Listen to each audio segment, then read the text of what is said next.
کہ معاذ اللہ لوگ زنا کے اندر کس قدر مبتلا ہو رہے ہیں۔ زنا کی بڑھنے کی وجہ یہ ہے کہ شراب کی کثرت بڑھ رہی ہے۔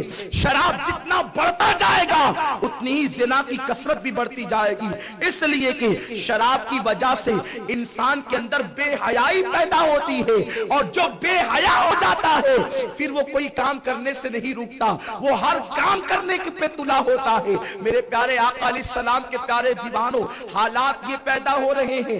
گجرات کے ایک شہر کے حوالے سے اخبار کی تازہ ترین رپورٹ ہے، ایک باپ نے اس کی ماں کی، ایک باپ نے بیوی کی موت کے بعد اپنی بچیوں کے ساتھ زنا کرنا شروع کیا۔ آپ غور تو کریں، یہ حالات سے ہم دوچار ہو رہے ہیں۔ وجہ کیا ہے؟ بے حیائی بڑھتی جا رہی ہے، برائی بڑھتی جا رہی ہے۔ مسلمانوں ایک زمانہ وہ تھا، اللہ اکبر، کہ مسلمان جب گلیوں سے گزرتا تو نگاہیں جھکا جھکا کر کے گزرتا۔ حیا کا یہ عالم تھا، پاک دامنی کا عالم یہ تھا۔ اگر کوئی شخص کافر ہوتا اور وہ کوئی سفر پر جانا چاہتا تو اپنی بیٹی کو اگر کسی کو سونپنا چاہتا، اگر اپنی بیٹی کو کسی کے حوالے کرنا چاہتا تو وہ معاشرے میں تلاش کرتا مسلمان کون ہے، اس لیے کہ مسلمان کچھ بھی کر سکتا ہے، بے حیائی نہیں کر سکتا، بدکاری نہیں کر سکتا، برائی نہیں کر سکتا۔ مسلمان کا نیچر یہ تھا، مسلمان کی فطرت یہ تھی، مسلمان کی عادت یہ تھی۔ لیکن معاذ اللہ جب سے مسلمانوں نے شراب کی طرف اپنے قدموں کو بڑھانا شروع کیا، اور اب تو معاذ اللہ صرف شراب ہی نہیں بلکہ طرح طرح کی گولیاں نکل رہی ہے، میڈیکل پر گولیاں بکتی ہے، ان گولیوں کو کھا کر کے نوجوان لڑکے نشہ کرتے ہیں، کچھ لوگ ہیروئن یوز کرتے ہیں، کچھ لوگ ڈرگ یوز کرتے ہیں، اس طرح سے نشے کو عام کیا جا رہا ہے۔ میں تم سے پوچھنا چاہتا ہوں، یہ نشہ کرنے والے اپنی موت کو دعوت دیتے ہیں، اپنی موت کو خود تیار کرتے ہیں۔ جو لوگ نشے کے عادی ہیں، چند دن گزرنے کے بعد وہ چلتی پھرتی لاش نظر آتے ہیں۔ میرے آقا اپنے امتیوں کو لاش کی طرح نہیں دیکھنا چاہتے تھے، میرے آقا تو امت کے جوانوں کو بہادروں کی طرح دیکھنا چاہتے تھے، اس لیے کہ یہ وہی امت ہے جس میں خالد بن ولید سیف اللہ کی طرح نظر آتے ہیں، سیف اللہ بن کر کے نظر آتے ہیں۔ یہ وہی امت ہے جس میں ابو عبیدہ ابن جراح امیر الامہ کی حیثیت سے نظر آتے ہیں۔ یہ وہی امت ہے کہ جس کے 10 لوگ کبھی کبھی 10,000 پر بھاری ہو جایا کرتے تھے۔ وجہ کیا تھی؟ وہ اپنی مرضی سے نہیں کھاتے تھے، وہ وہی غذا کھاتے تھے جو مصطفیٰ جان رحمت نے کھانے کا حکم دیا تھا، اللہ و رسول نے جو حلال کیا تھا۔ جب سے ہمارا حال یہ ہوا، جو آتا جائے کھاتے جاؤ۔ اب طرح طرح کی بیماریاں جنم لے رہی ہیں۔ ارے بیماری پیدا ہونے کے بعد اس کو روکنا یہ کون سی عقل مندی ہے؟ اسلام وہ مذہب ہے جس نے بیماری پیدا ہونے کے بعد روکنے کا طریقہ نہیں دیا صرف، بلکہ ایسے طریقے عطا کیے کہ اس سے بیماری ہی نہ ہو۔ جب بیماری ہی نہیں ہوگی تو پھر اس کے لیے دوا کی تکلیف کیوں، اس کے لیے دوا کی مصیبت کیوں، اس کے لیے پرہیز کی تکلیف کیوں؟ میرے پیارے آقا صلی اللہ تعالی علیہ وسلم کے پیارے دیوانوں، اور اسلام میں شراب پینے والوں کی سخت سزا متعین کی گئی، اسلام میں شراب پینے والوں کو سخت سزا دی گئی۔ اگر کہیں پر اسلامی حکومت ہو، حالانکہ ہندوستان میں یہ قانون نافذ نہیں ہوتا، لیکن میں بتانے کے لیے کہہ رہا ہوں کہ اسلام میں یہ ہے، اگر ثابت ہو جائے کہ کسی نے شراب پی ہے تو اس کو کوڑے لگائے جائیں گے۔ آپ اندازہ فرمائیں، اور وہ بھی کوڑے 1-2 نہیں بلکہ کوڑے 80 کوڑے لگانے کا حکم دیا گیا ہے۔ آپ غور تو فرمائیں، میرے پیارے آقا صلی اللہ علیہ وسلم کے پیارے دیوانوں، یہ کیفیت ہے، یہ سزا ہے تاکہ لوگ ڈر کے مارے اس گناہ کی طرف نہ جائے، اس برائی کی طرف نہ جائے۔ اور اسلام نے شراب بیچنے کو حرام قرار دے دیا، اور اللہ کی لعنت بتا دی گئی کہ اس پہ اللہ کی لعنت برسے گی۔ شراب کشید کرنے والا یعنی جو بنائے اس پہ بھی لعنت، جو بیچ بیچے اس پر بھی لعنت، جو لائے اس پر بھی لعنت، جو لے جائے اس پہ بھی لعنت، اس طرح سے۔ اور لعنت کیا ہے؟ لعنت کا مطلب یہ ہے کہ جس پر ایک مرتبہ اللہ کی لعنت پڑ گئی وہ ہمیشہ کے لیے اللہ کی رحمت سے دور کر دیا گیا۔ آپ ذرا غور تو فرمائیں، اتنی سخت سزا کیوں؟ اور جو شخص شراب کا دھندا کرے، کاروبار کرے، اس کے گھر دعوت میں جانے کی بھی اجازت نہیں، اگر وہ کوئی تحفہ دے تو اس کے تحفے کو قبول کرنے سے بھی منع کیا گیا۔ یہ ساری چیزیں کیوں اسلام نے رائج کی؟ تاکہ لوگوں کے دلوں میں شراب کی نفرت پیدا ہو جائے۔ میرے آقا علیہ السلام ارشاد فرماتے ہیں جو ایک گھونٹ شراب کا پیتا ہے اللہ 40 دن تک نہ اس کی نماز قبول کرتا ہے نہ اس کی دعا قبول کرتا ہے۔ 40 دن تک اس کی نماز قبول نہیں ہوتی، اس کی دعا قبول نہیں ہوتی۔ جب لوگوں نے تحقیق کی تو پتا چلا کہ اگر انسان کوئی چیز کھائے پیے تو اس کا اثر انسان کے پیٹ میں 40 دن تک رہتا ہے۔ 40 دن تک اس کے اثرات رہتے، تو پتا چلا کہ اگر کسی نے شراب پی معاذ اللہ تو 40 دن تک نہ نماز قبول ہو نہ دعا قبول ہو۔ اب میں آپ سے پوچھنا چاہتا ہوں، وہ قوم جو دنیا کو شراب سے روکنے کے لیے آئی تھی، اگر وہی قوم شراب کے پیچھے جائے، وہی قوم شراب کے نشے میں ڈوبی رہے، تو پھر دنیا کو شراب سے کون روکے گا؟ خواب خواب ہوتے ہیں، لیکن شراب وہ بدترین جرم ہے۔ اگر کوئی خواب میں بھی شراب پینے پلانے کا معاملہ کرے تو بھی اس پر اللہ کی ناراضگی نازل ہوتی ہے۔ بڑی مشہور روایت ہے، ام المومنین ماں عائشہ صدیقہ رضی اللہ تعالیٰ عنہ کی ایک کنیز تھی۔ جب وہ رات کو سوئی تو اچھی بھلی تھی، جب صبح اٹھی تو اس کے دونوں ہاتھ فالج زدہ ہو گئے، کوئی کام نہیں کرتے تھے اس کے دونوں ہاتھ۔ ام المومنین نے پوچھا، ارے تو سوئی تھی تو اچھی بھلی، یہ تیرے دونوں ہاتھ ناکارہ کیسے ہو گئے؟ یہ تیرے دونوں ہاتھ ناکارہ کیسے ہو گئے؟ بے کام تیرے دونوں ہاتھ کیسے ہو گئے؟ اس نے جواب دیا، ام المومنین آج رات میں نے خواب دیکھا، خواب میں نے یہ دیکھا کہ میرا باپ میرے خواب میں آیا اور میں نے اس کو خواب کی حالت میں کہا، ابا کیا میں آپ کو شراب پلاؤں؟ اس کے باپ نے کہا، ہاں مجھے شراب پلا۔ پھر کیا تھا؟ وہ کہتی ہے کہ میں نے سرائی سے شراب نکالی اور خواب کی حالت میں میں نے وہ شراب اپنے ابا کو دے دی، تو میں نے حالت خواب میں، نیند کی حالت میں جو شراب میں نے اپنے باپ کو دی تو میں نے دیکھا کہ اللہ کے 2 فرشتے آئے اور کہنے لگے کہ تو نے اپنے باپ کو خواب میں شراب پلائی، اور انہوں نے اپنے پر اس کے ہاتھوں پر مارے۔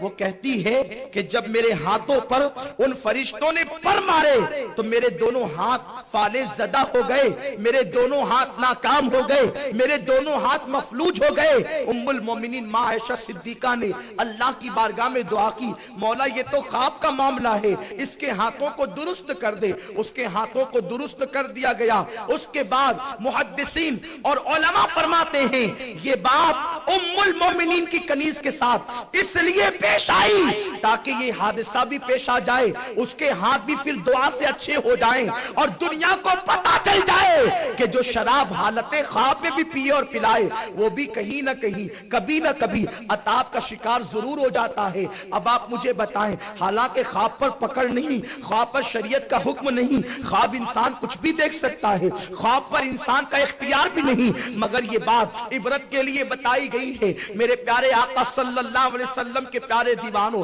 جب تک مسلمانوں کے حالات یہ تھے کہ مسلمان کبھی شراب کو ہاتھ نہیں لگاتا تھا، کبھی مسلمان شراب کے قریب نہ جاتا تھا، اس وقت کی کیفیت یہ تھی۔ یہی ہندوستان تھا، اس ہندوستان کی سرزمین پر کم و بیش 1000 سال تک کے مسلمان حکومت کرتے ہوئے نظر آتے تھے، کبھی دنیا کو لال قلعہ دیتے تھے، کبھی دنیا کو تاج محل عطا کرتے تھے۔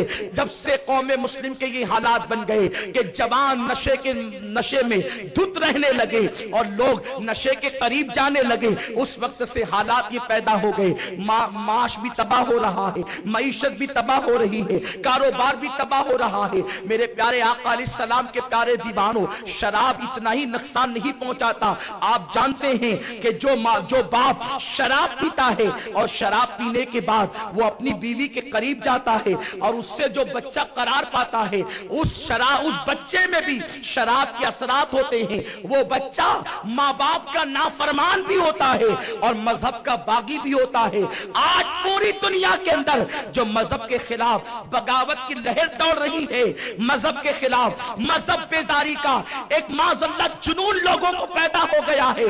وجہ کیا ہے؟ ماں باپ شراب پی رہے ہیں اور شراب کے بعد اس حالت میں جو بچے قرار پاتے ہیں، وہ مذہب سے بیزار نہ ہوں گے تو کیا ہوں گے؟ وہ مذہب سے دور نہ ہوں گے تو کیا ہوں گے؟ مسلمانوں، ہماری ذمہ داری ہے، ہمارا مذہب ہمیں تعلیم دیتا ہے، شراب کا بائیکاٹ کیا جائے، شراب کے قطرے سے بھی نفرت کی جائے۔ ہماری محفل میں کسی محفل میں شراب نہیں ہونا چاہیے، نہ شادی کے موقع پر، نہ خوشی کے موقع پر، نہ غم کے موقع پر، نہ پارٹیوں کے اندر کہیں شراب نہ ہو۔ جہاں شراب ہو مسلمان وہاں سے دور ہو جائے۔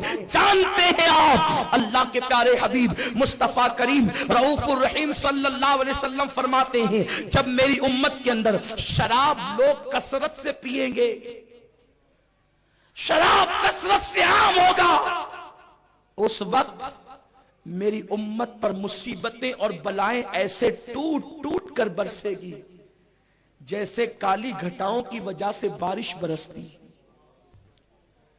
بارش کے قطروں کو کیا تم شمار کر سکتے ہو؟ جب کالی گھٹائیں چھائے تو بارش کے قطرے شمار نہیں ہوتے۔ تو شراب جب کثرت سے پی جائے گی تو بلائیں امت پر ایسے آئے گی جیسے کالے بادل کے چھانے کے بعد بارش برستی۔ وہ کون سی تکلیف ہے، وہ کون سی مصیبت ہے جس میں امت کی اکثریت گرفتار نہیں؟ میرے پیارے آقا صلی اللہ علیہ وسلم کے پیارے دیوانوں، سنی دعوت اسلامی اہل سنت و جماعت کی عالمگیر تحریک ہے جس نے لوگوں کے اعمال کی بھی اصلاح کرنی ہے اور عقیدے کی بھی اصلاح کرنی ہے۔ یہ تحریک عقائد و اعمال کی اصلاح کی تحریک ہے اور الحمدللہ سنی دعوت اسلامی کو اللہ نے یہ خصوصیت عطا کی ہے کہ وہ نوجوان جو گناہوں کے دلدل میں ڈوبے ہوتے ہیں، جب سنی دعوت اسلامی سے وابستہ ہوتے ہیں تو ماحول سے وابستگی کی برکت سے ان کے دل میں گناہوں کی نفرت پیدا ہوتی ہے، برائیوں سے نفرت پیدا ہوتی ہے، بے حیائیوں سے نفرت پیدا ہوتی ہے۔ اس لیے آج ضرورت ہے کہ نوجوان سنی دعوت اسلامی کے قریب آئیں، اپنا رشتہ سنی دعوت اسلامی سے جوڑیں۔ الحمدللہ سنی دعوت اسلامی پوری دنیا کے اندر عقائد کے ساتھ اعمال کی اصلاح کر رہی ہے۔ اسی سلسلے میں سنی دعوت اسلامی کا بین الاقوامی سالانہ سنی اجتماع وادی نور آزاد میدان میں ہر سال منعقد ہوتا ہے اور ان سال بھی انشاءاللہ 14، 15، 16 دسمبر کو انشاءاللہ سنی دعوت اسلامی کا سالانہ سنی اجتماع آزاد میدان میں منعقد ہوگا۔ میری گزارش ہے کہ 14 تاریخ کا اجتماع عورتوں کے لیے ہوگا اور 15، 16 کا اجتماع مردوں کے لیے ہوگا۔ آپ سے میری گزارش ہے کہ آپ 14 تاریخ کو اپنی گھر کی خواتین کو بھی اجتماع میں بھیجیں تاکہ انہیں بھی دین سیکھنے کا موقع ملے، اور 15-16 کو آپ اپنے دوست و احباب کے ساتھ کثیر تعداد میں اجتماع میں شریک ہوں تاکہ آپ کو بھی دینی معلومات حاصل کرنے کا موقع ملے، دین کا جذبہ ملے۔ میرے پیارے آقا صلی اللہ تعالی علیہ وسلم کے پیارے دیوانوں، اسلام نے شراب کے ساتھ جوے کو بھی حرام قرار دیا، اور جوے کے بارے میں اللہ کے رسول صلی اللہ علیہ وسلم فرماتے ہیں کہ جو شخص جوے کے آلات کو اپنے ہاتھ میں لیتا ہے، حجت الاسلام امام غزالی رحمت اللہ تعالی علیہ اس کو نقل کرتے ہیں کہ جس نے جوے کے آلات کو، جوے کے سامان کو اپنے ہاتھ میں لیا، گویا کہ اس نے اپنے ہاتھوں کو سور کے خون میں رنگ لیا، اور جوا کھیلنے کے بعد اگر بالفرض وہ نماز کے لیے بھی پہنچا تو گویا کہ اس نے اپنے ہاتھوں کو سور کے خون میں رنگ کر کے نماز کے لیے پہنچا۔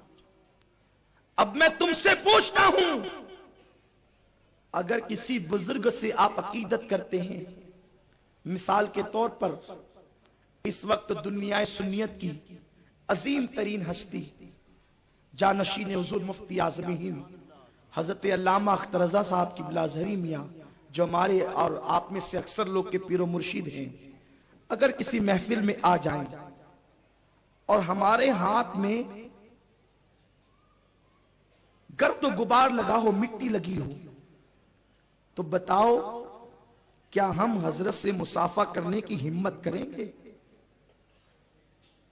جن ہاتھوں میں پاک گرد و غبار لگی ہو، ہم اپنے مرشد سے گرد و غبار، حالانکہ پاک ہے لگی ہوئی، گرد و غبار سے مرشد کے ہاتھ میں ہاتھ دے کے مصافحہ کرنے کی ہمت نہیں کر سکتے۔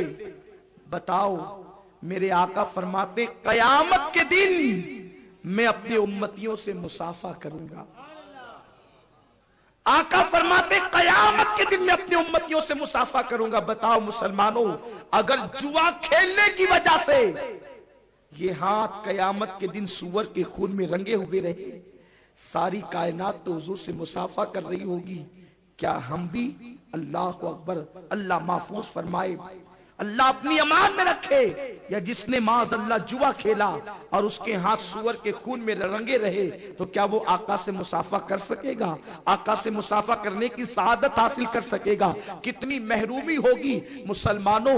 وہاں پچھتانے سے کام نہیں چلے گا، اگر پچھتانا ہے، اگر توبہ کرنا ہے، اگر گریہ کرنا ہے، اگر نادم ہونا ہے تو دنیا کے اندر نادم ہو جاؤ، اگر شرمندگی ہے تو دنیا کے اندر شرمندہ ہو جاؤ، توبہ کرنی ہے دنیا میں توبہ کر لو۔ امام المتکلمین مولانا نقی علی خان رحمت اللہ تعالی علیہ، جو اعلیٰ حضرت رضی اللہ تعالی عنہ کے والد بزرگوار ہیں، وہ ارشاد فرماتے ہیں اگر تم نے آخرت میں روتے روتے خون سے دریا بھی بھر دیا اور اس وقت تم نے اللہ سے عرض کیا مولا دنیا میں جانے دے تاکہ ہم توبہ کر لیں، اپنے گناہوں سے رجوع ہو جائے، اس وقت تم روتے روتے اپنی آنکھوں سے خون کے دریا کو بھر دو گے، آنسوؤں سے خون کے دریا کو بھر دو گے، اس کے بعد بھی تمہیں دنیا میں آنے کا موقع نہ ملے گا۔ اللہ نے موقع یہاں دیا ہے، یہاں ہوش کے ناخن لو، وقت کو قیمتی جانو، وقت کو قیمتی سمجھو اور اس کے مطابق تیاری کرو آخرت کی۔ اس لیے کہ مسلمانوں دنیا کے اندر دوست کام آنے کی بات کرتے ہیں، ماں باپ کام آنے کی بات کرتے ہیں، اللہ رب العزت ارشاد فرماتا ہے الاخلاء یومئذ بعضهم لبعض عدو، کہ قیامت کے دن جتنے تمہارے دوست ہوں گے وہ سب کے سب تمہارے دشمن بن جائیں گے۔ قیامت کے دن ماں باپ کا حال یہ ہوگا، اللہ اکبر، کہ ایک ماں اپنے بچے کو پہچاننے سے انکار کر دے گی، ایک باپ اپنے بیٹے سے دور بھاگ رہا ہوگا۔ ذرا بتاؤ اس وقت اگر کسی کی پناہ ہوگی، اس وقت اگر کسی کا سہارا ہوگا، اس وقت اگر کوئی مدد کرنے والا ہوگا تو وہ آمینہ کا لال عبداللہ کا لگتے جگر، میرے اور آپ کے پیارے آقا مصطفیٰ جان خزانے رحمت ہوں گے جو غلاموں کو ڈھونڈ ڈھونڈ کر اپنے دامن میں پناہ دے رہے ہوں گے. لیکن اگر برے اعمال کی وجہ سے، برائیوں کی وجہ سے ہم نے اپنے آقا کو ناراض کر دیا ہوگا، اللہ نہ کرے، 100 بار نہ کرے، اگر میرے آقا نے کسی کو یہ کہہ دیا آج ہم تجھ سے ناراض ہے، چلا جا کہیں اور چلا جا،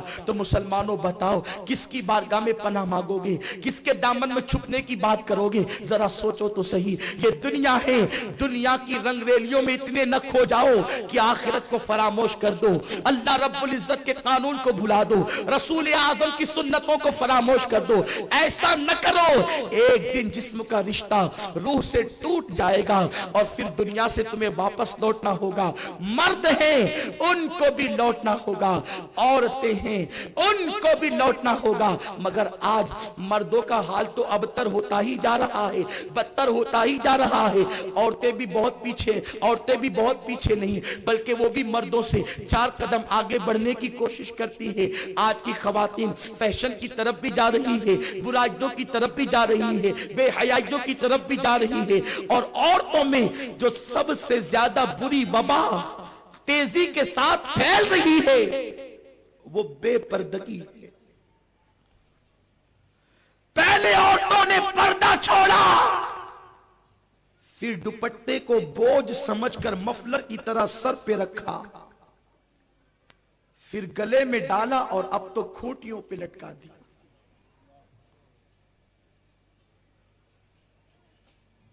لوگ کہتے ہیں ہمارے گھر میں برکت نہیں. برکت کیسے ہوگی؟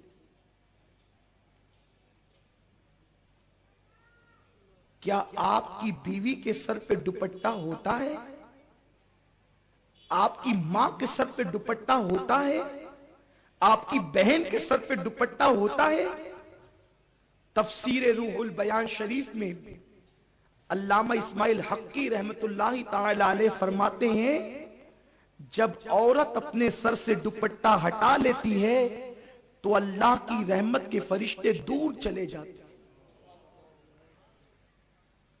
جس کے گھر میں رحمت کے فرشتے نہ آئیں گے اس کے گھر میں کیا خاک برکت ہوگی؟ بڑی معذرت کے ساتھ میں تعویذ کا مخالف نہیں، برکتیں اور رحمتیں اللہ نے اٹھائی ہے، اور آپ سمجھتے ہیں کہ مولوی صاحب کے تعویذ سے برکت آ جائے گا؟ ارے جس کے گھر سے برکت مولا نے اٹھا لی، کیا پھر مولوی صاحب کا تعویذ اس کو فائدہ دے گا؟ کوئی ہو جہاں رحمت کے فرشتے نہیں وہاں اللہ کی رحمتوں کا نزول نہیں ہوتا. آپ کو پتا ہے علامہ اسماعیل حقی رحمت اللہ علیہ فرماتے ہیں جب ابراہیم علیہ السلام کو آگ میں ڈالنے کا منصوبہ بنا، واقعے کی طرف نہیں جاتا لیکن ایک اشارہ کرتا ہوں تاکہ آپ کو سمجھ میں آ جائے. بہت بڑا علاوہ تیار کیا گیا، اور جب بہت بڑا علاوہ تیار ہو گیا تب لوگوں نے سوچا کہ آگ میں ڈالیں کیسے؟ اس لیے کہ آگ کی تپش تو بہت دور تک کے لگتی ہے، جو ڈالنے جائے گا وہی جل جائے گا. تو منجنیق بنائی گئی. منجنیق سمجھتے ہیں نا؟ گوپن. پہلے جنگ کے موقع پر وہ استعمال ہوتی تھی، بڑے بڑے قلعوں کی دیواروں کو توڑنے کے لیے اس کو استعمال کیا جاتا تھا. ہوتا یہ تھا کہ ایک لمبا پائپ ہوتا تھا، اس کے 2 چکے ہوتے تھے اور ایک ربر کی طرح ایک رسی ہوتی تھی، وہ رسی کھینچی جاتی اور چھوڑی جاتی تو وہ اس طرح چھٹتی تو پتھر کو لگتی، اور پتھر کو جب لگتی تو وہ دور تک کے جاتا اور اس طرح وہ قلعوں کی دیوار کو توڑ دیتا. تو منجنیق ابراہیم علیہ السلام کو آگ میں ڈالنے کے لیے سب سے پہلی مرتبہ تیار کی گئی، شیطان کے ڈائریکشن پر، اس کے بتانے پر. تو حضرت ابراہیم علیہ السلام کو منجنیق کے سرے پر بٹھا دیا گیا اور کافروں نے رسی کھینچنا شروع کی تاکہ چھوڑیں گے تو ابراہیم کو لگے گی جا کر وہ آگ میں چلے جائیں. فرشتے رونے لگے، اے اللہ یہی تو تیرا ایک بندہ ہے جو تیرا نام لیتا ہے زمین پہ، یہ بھی آگ میں جا رہا ہے، مولا ہمیں اجازت دے، ہم اس کی مدد کرنا چاہتے ہیں. اللہ نے فرمایا وہ تمہاری مدد تو لے گا نہیں، لیکن تم جانا چاہتے ہو تو میں اجازت دیتا. رب کی طرف سے اجازت مل گئی، رحمت کے فرشتے آئے، کافر سب مل کر رسہ کھینچتے تھے، فرشتوں نے اس رسے کو پکڑ لیا. اب وہ پوری طاقت لگاتے ہیں مگر رسہ کھینچتا نہیں. رسہ کھینچے گا نہیں تو چھوٹے گا نہیں، چھوٹے گا نہیں تو ابراہیم علیہ السلام آگ میں جائیں گے. وہ پریشان ہو گئے کہ ہمارا یہ منصوبہ بھی فیل ہو گیا، ناکام ہو گیا. تو شیطان ایک بوڑھے کی شکل میں آیا، اور جب بوڑھے کی شکل میں آیا تو کہنے لگا کیا دشواری ہے. تو اس نے لوگوں نے کہا کہ یہ رسہ ہم سے کھینچتا نہیں، حالانکہ کل تک تو کھینچ رہا تھا، آج نہیں کھینچتا. تو اس نے کہا یہ کھینچتا نہیں، میں ایک تمہیں طریقہ بتاتا ہوں. 8-10 عورتوں کو بلاؤ،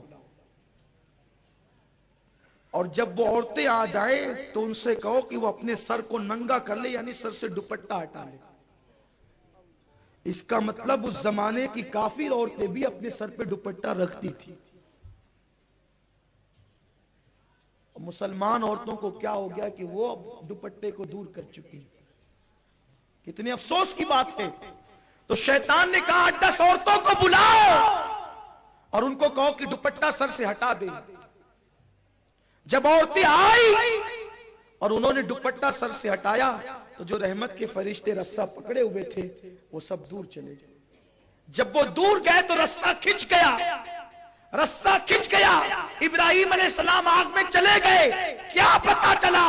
جہاں اللہ کا نبی موجود ہو، اللہ کے نبی کی موجودگی کے بعد اگر وہاں رحمت کے فرشتے نبی کی وجہ سے ہو اور عورتیں سر کھول لے تو بھی رحمت کے فرشتے وہاں سے چلے جاتے ہیں. اور بڑی ذمہ داری سے ایک بات بھی عرض کروں، مسلمانوں تم تو تم اور ہم تو ہم ہیں. اگر نبی کی بیوی بھی سر سے دوپٹہ ہٹا لے تو وہاں سے بھی رحمت کے فرشتے چلے جاتے ہیں. نبی کی بیوی کی بات کر رہا ہوں. اسی روح البیان میں نیچے یہ بات لکھی ہوئی ہے کہ آقا پر جب پہلی وحی نازل ہوئی، اقرا، تو پہلی وحی نازل ہونے کے بعد چونکہ وہ وحی غار حرا میں نازل ہوئی تھی تو آقا علیہ السلام پر کلام الہی کی ہیبت تھی. آقا کانپتے ہوئے آئے اور آپ نے اپنی مقدس بیوی، ہم سب کی ماں ام المومنین جناب خدیجہ سے کہا زملونی زملونی، مجھے کمبل اڑاؤ، کمبل اڑاؤ مجھے. ام المومنین نے پوچھا میرے سرتاج کیا ہوا؟ آقا فرماتے میں ایسی مخلوق دیکھ رہا ہوں کہ مجھے خطرہ ہو گیا اپنی جان کا. ماں خدیجہ نے کہا آپ اپنی جان کو جو ہے وہ خطرہ محسوس نہ کریں. اور آقا کا ہاتھ پکڑا، توجہ فرمائیں، آقا کا ہاتھ پکڑا اور پکڑ کر اپنے کمرے میں لے گئی. فرمایا وہ مخلوق تمہیں نظر آتی ہے، اب بھی نظر آتی ہے جو تمہیں غار میں نظر آئی تھی؟ آقا نے فرمایا ہاں خدیجہ میں وہ دیکھ رہا ہوں وہ مخلوق. اتنے میں ماں خدیجہ نے اپنے سر سے دوپٹہ ہٹا لیا. ماں خدیجہ نے اپنے سر سے دوپٹہ ہٹا لیا.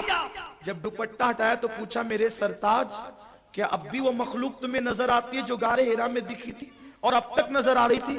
آقا فرماتے اللہ کی عزت کی قسم اب وہ مخلوق مجھے نظر نہیں آتی.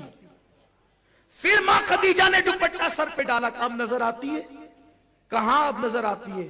فرماتی آپ کو مبارک ہو، یہ وہی رحمت کے فرشتے ہیں جو ابراہیم کے پاس آئے تھے، وہ آپ کے پاس آئے ہیں. اگر یہ شیطانی مخلوق ہوتی تو میرے دوپٹہ اتارنے کے بعد بھی آپ کو نظر آتی. جب میں نے دوپٹہ ہٹایا تو وہ رحمت کے فرشتے تھے جو چلے گئے. اب میں تم سے کیا کہوں؟